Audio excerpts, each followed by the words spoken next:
Hi, it's Guy DiMartino. I'd like to explain something that folks really have difficulty many times after an accident, and that has to do when they're injured in getting their medical bills paid.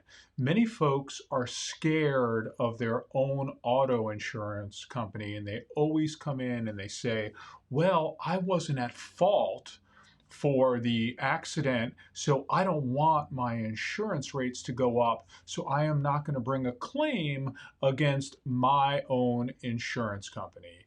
And I'm like, hold on, that's not how it works. So if you're involved in an accident and the accident is not your fault, your insurance company is not going to raise your rates. If they raise your rates, because of that, then you come and see me and we will take your insurance company on and we will sue the pants off of them. So this is how it works. If you are injured in an accident, in the long run, if the other party is insured and they admit liability, at the time of settlement, you will receive money for your medical bills. But that doesn't get the hospital and doctors paid right now.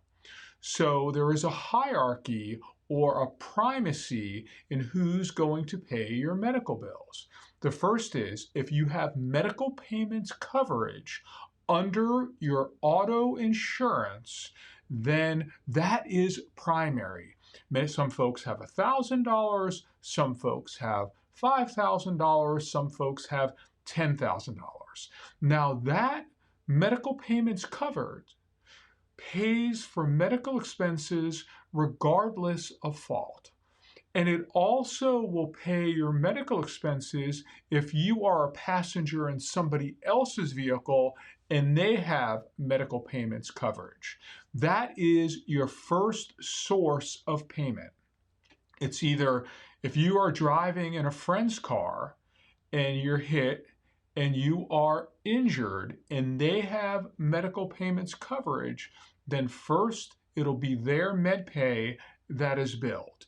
If you have your own auto insurance and you have medical payments coverage, then your medical payments coverage would be the second line of coverage. If there is no auto med pay, then the next place that we have to look would be health insurance. So if you have Blue Cross and Blue Shield, or if you have Indiana HIP, or if you have another Medicaid, or if you have Medicare, then we tell the healthcare providers to bill those entities. Now you're worried and you're saying, oh no, it's the other party's fault. And I'm telling you that this is okay. This is how it works. At the end of the case, we will have to make repayment to these entities depending upon the nature of the contract or what we call the subrogation interest. Finally, if you do not have any auto insurance coverage for your medical, you don't have any health insurance, then you're either going to have to make periodic payments to your healthcare providers, or we can go ahead and ask your healthcare providers to wait to the end of the case, provide treatment, and then we will pay them at the end of your case. So there you have it. You're in an accident. First you go under your auto med pay or the vehicle that you were in. Then your health insurance or Medicare or Medicaid. And if you don't have any insurance, then something's going to have to be worked out with your healthcare providers. The other insurance company is not going to pay your medical expenses as you go on. So get that out of your head. If you have any questions about a Northwest Indiana accident, you can always reach out to me. I am Guy DiMartino, meeting you at the intersection of law and medicine. Have a great day.